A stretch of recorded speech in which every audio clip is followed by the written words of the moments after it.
रात के 1 बजे, रात के 2 बजे आप मतलब वो ऐलान करवाते थे कि अगर आपको जब भी जरूरत पड़े आप एक आवाज बुलाना, आधी रात को बंदा हाजिर है। ठीक है, वैसे आप कहावतें सुने होंगे, तो जहांगीर भी ऐलान करवाया था कि आप जब भी आपको जय हिंद दोस्तों।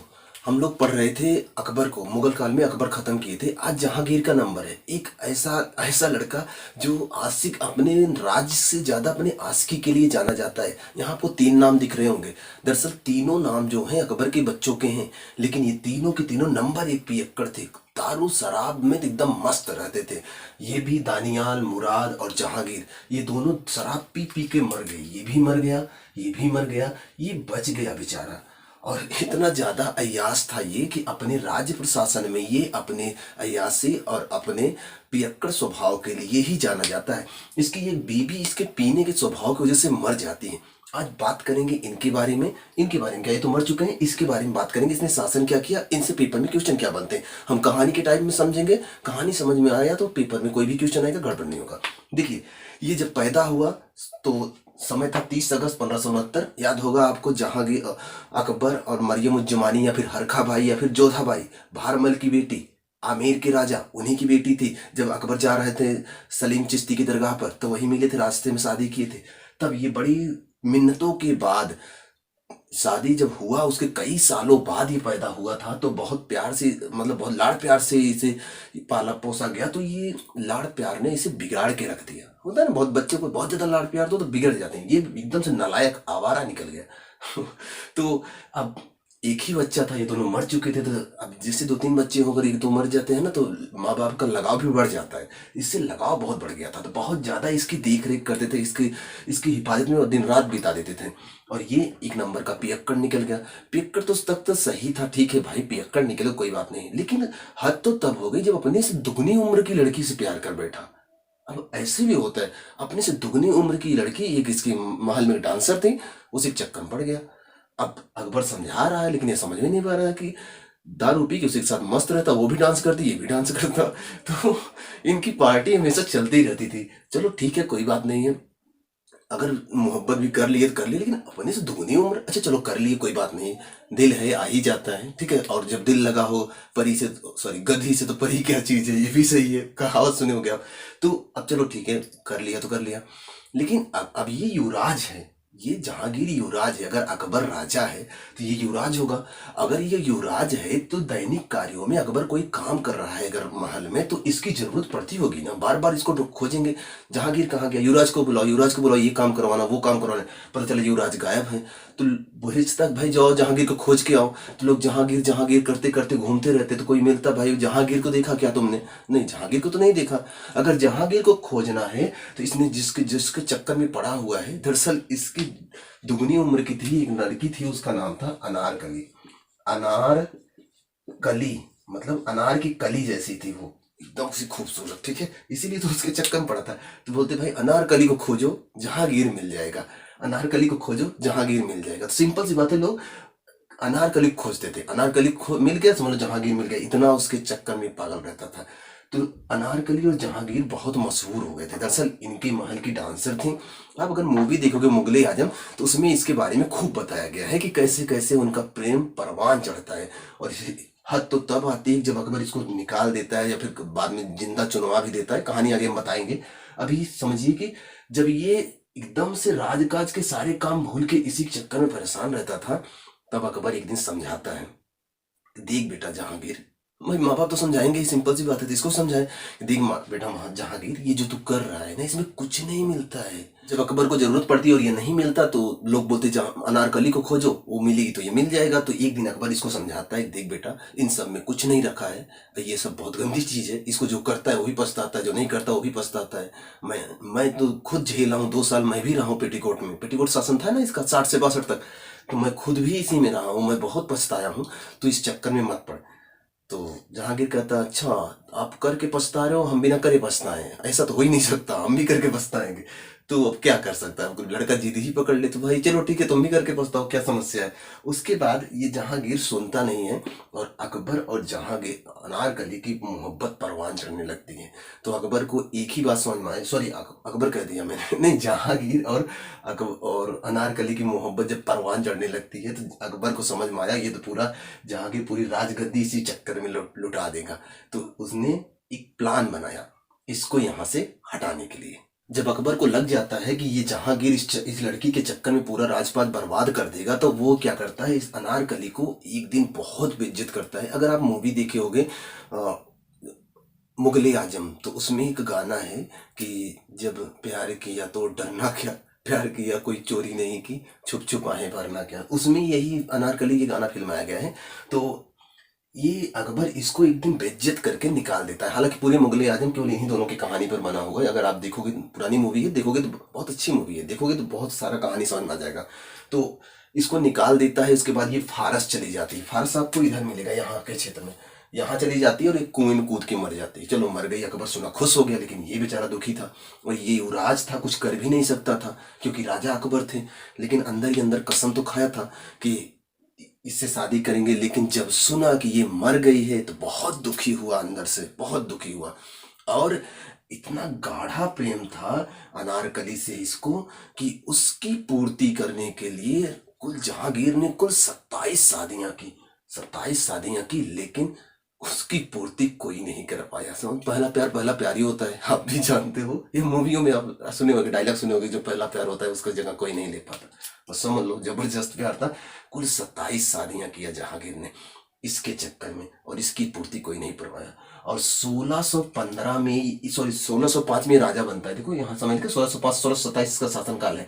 1605 में जब ये राजा बनता है ना, तो ये 1615 में पता करवा लेता है, पता चला कि ये मर चुकी है। तो ये जाता है लाहौर, यहाँ मिलेगा लाहौर, पाकिस्तान में। ये जाता है लाहौर और लाहौर में एक मकबरा बनवाता है।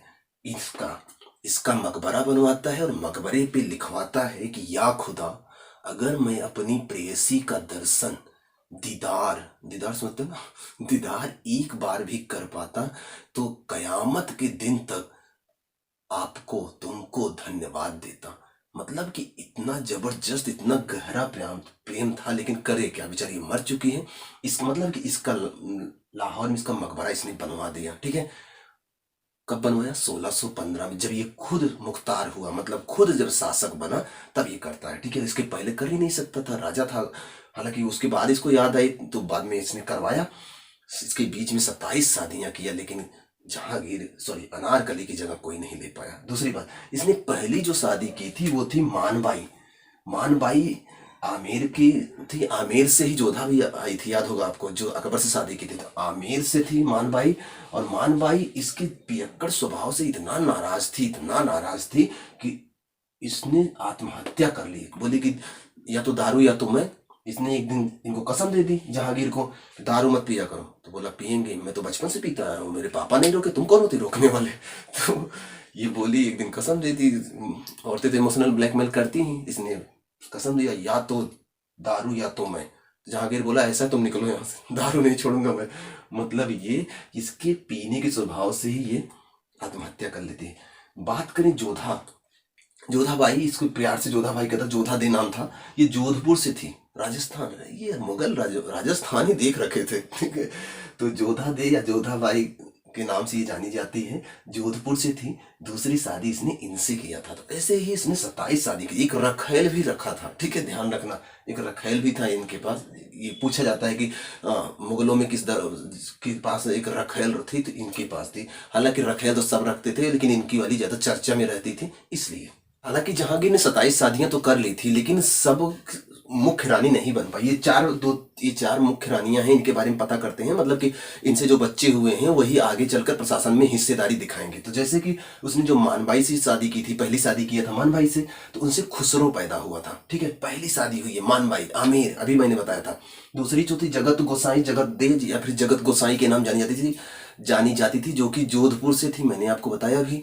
और इनसे जो पैदा हुआ था वो था खुर्रम ही आगे चलकर शाहजहां के नाम से जाना जाएगा। मतलब कि अगला शासक यही बनने वाला है। लेकिन अभी तो लड़ाई होगी, इतनी जल्दी शासन नहीं मिलने वाला है, अभी बहुत मारपीट होने वाला है।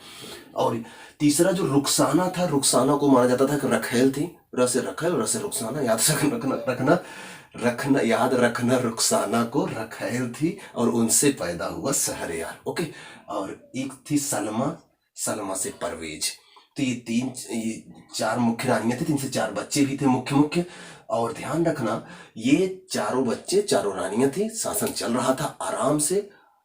ध्यान रखना, ये पैदा हो चुके थे और ये 20-22 साल के हो गए थे, लेकिन अभी जहांगीर राजा नहीं बना था। दरअसल मुगलों में एक सिस्टम था, जब तक बाप नहीं मरेगा तब तक गद्दी बच्चे को नहीं मिलेगी।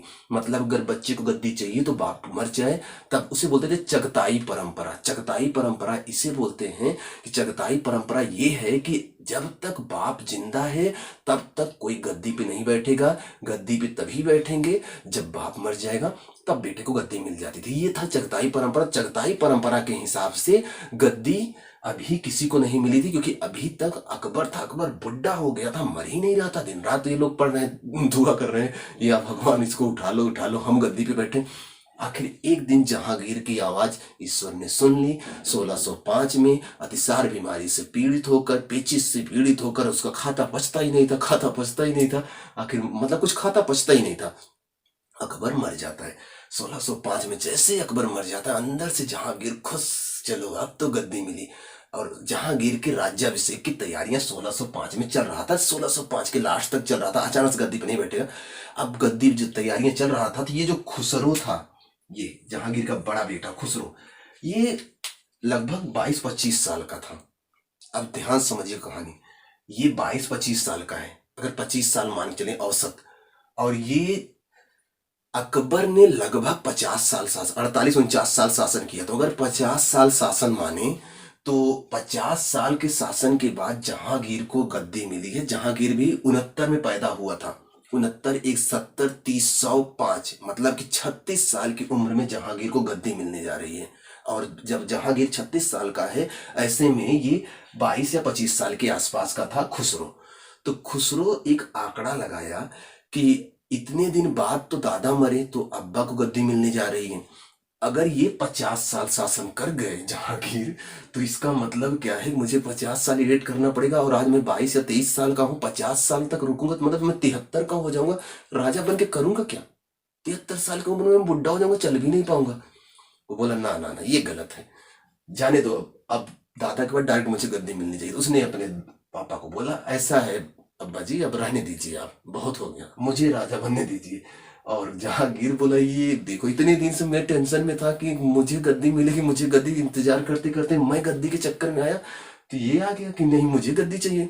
अब जहांगीर को टेंशन होने लगी कि बाप डायरेक्ट गद्दी के लिए, सॉरी, बाप की गद्दी के लिए बेटा परेशान हो गया। अब तो जहांगीर को टेंशन हो गई। जहांगीर ने मना किया, नहीं नहीं अभी नहीं, मेरे मरने पे ले जाना गद्दी, अभी गद्दी नहीं मिलेगी।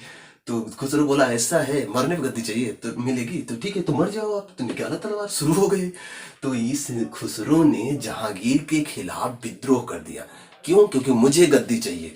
तो ये विद्रोह जो हुआ था 1606 में हुआ था, जालंधर पंजाब में है। जालंधर के पास भैरोवाल का युद्ध होता है जालंधर के पास, वो पंजाब में 1606 में यह युद्ध होता है। और यह युद्ध क्यों होता है? गद्दी के लिए होता है। किसने किया विद्रोह? खुसरो ने किया, ठीक है। और किसके खिलाफ किया? जहांगीर के खिलाफ किया। और इस युद्ध में जहांगीर इसको हरा देता है, मतलब इसको हरा देता है। जब बच्चे बहुत नालायक हो जाए तो माँ बाप क्या करते हैं? माँ बाप कितना भी कुछ करें, मारेंगे तो नहीं, लेकिन इतना भी तो नहीं करके अंधा कर दे। जहांगीर इसको अंधा कर देता है, इसको अंधा करके जेल में डाल देता है। एक सौतेला भाई ये भी है, खुर्रम, जो शाहजहां का नाम जाना जाएगा। ये बहुत दिन से वेट कर रहा था, और ये जब जेल में बंद था बेचारा, दिन रात रोता रहता था, दिन रात रोता रहता था। ये रोने वाला सिंबल है ना, ये रोने वाला सिंबल है। तो ये दिन रात रोता रहता था। तो खुर्रम जानता था कि अगर ये जिंदा रहा, आज नहीं तो कल छूटेगा, जिंदा रहा तो गद्दी के लिए फिर से परेशान होगा। तो एक दिन खुर्रम गया इसके पास 1622 में, 1606 से गिरफ्तार है, 1622 में खुर्रम इसके पास जाता है और इसका ये गर्दन ही काट देता है, मतलब इसको मार डालता है। कौन मारता है? ये। तो इसके रास्ते से एक कांटा हट गया। अब ये अपना रास्ता बना रहा था कि अब अगला राजा मैं बनूंगा, ठीक। खुसरो जब विद्रोह किया था जहांगीर के खिलाफ ना, तो जहांगीर के खिलाफ जब खुसरो विद्रोह किया था, तो इस विद्रोह में सिखों के पांचवें गुरु गुरु अर्जुन देव भी शामिल हो गए और वो खुसरो की सहायता कर रहे थे। और जहांगीर जब जीता और खुसरो को अंधा करवाया, जब अपने बेटे को कोई अंधा करवा दिया, क्या दूसरे को छोड़ेगा? नहीं छोड़ेगा, सिंपल सी बात है। तो इसको तो अंधा करवा के जेल में डाल दिया, और ये सिखों के जो पांचवें गुरु थे गुरु अर्जुन देव, इनकी हत्या करवा दी, इनको मरवा दिया। तो सिखों के पांचवें गुरु को जहांगीर ने मरवाया था, क्योंकि उन्होंने खुसरो की सहायता की थी। पहली बात जानते रहेगा। और जैसे ही जहांगीर यहाँ से उसको मारता है, उसके बाद इनके मतलब रास्ते के सारे कांटे समाप्त। अब तो ये राजा बन के बैठेगा। तो जब ये गद्दी पे बैठा था, तो इसकी जो उपाधि थी वो थी नूरुद्दीन मोहम्मद जहांगीर बादशाह गाजी। इतनी लंबी उपाधि लेकर ये गद्दी पर बैठता है, ठीक है। नूरुद्दीन मोहम्मद जहांगीर बादशाह गाजी। और ये राजा बनता है, तो उसके बाद ये न्याय की जंजीर लगवाता है, सोने की जंजीर आगरा के किले में लगवाता है, वहां यमुना नदी के किनारे से, जिसमें 60 घंटियां थी। 2400 घंटे कोई कभी भी आकर न्याय मांग सकता है। जहांगीर का दरबार हर समय न्याय के लिए खुला है। ये नहीं कि राजा सो रहे हैं, राजा जाग रहे हैं, उससे कोई मतलब नहीं। रात के 1 बजे, रात के 2 बजे आप मतलब वो ऐलान करवाते थे कि अगर आपको जब भी जरूरत पड़े, आप एक आवाज बुलाना, आधी रात को बंदा हाजिर है, ठीक है। वैसे आप कहावतें सुने होंगे। तो जहांगीर भी ऐलान करवाया था कि आप जब भी आपको मेरी जरूरत पड़े, बस आप घंटी बजाना, हम आ जाएंगे, ठीक। तो जहांगीर ने न्याय की जंजीर लगवाई थी, इसके लिए प्रसिद्ध था, ठीक है। तो पहले आप बताइएगा इतना कहानी समझ में आया कि नहीं, वीडियो कैसा लगा जरूर बताइएगा। उसके बाद इसकी आगे कहानी नेक्स्ट वीडियो में कवर करते हैं, ठीक है। वीडियो लंबा हो जाता है, ढंग से देखते नहीं हो आप लोग, ठीक। और थोड़ा सा शेयर कर दिया करो, चैनल पहली बार सब्सक्राइब कर लेना। मिलते हैं नेक्स्ट वीडियो में, पढ़ते रहो, खुश रहो।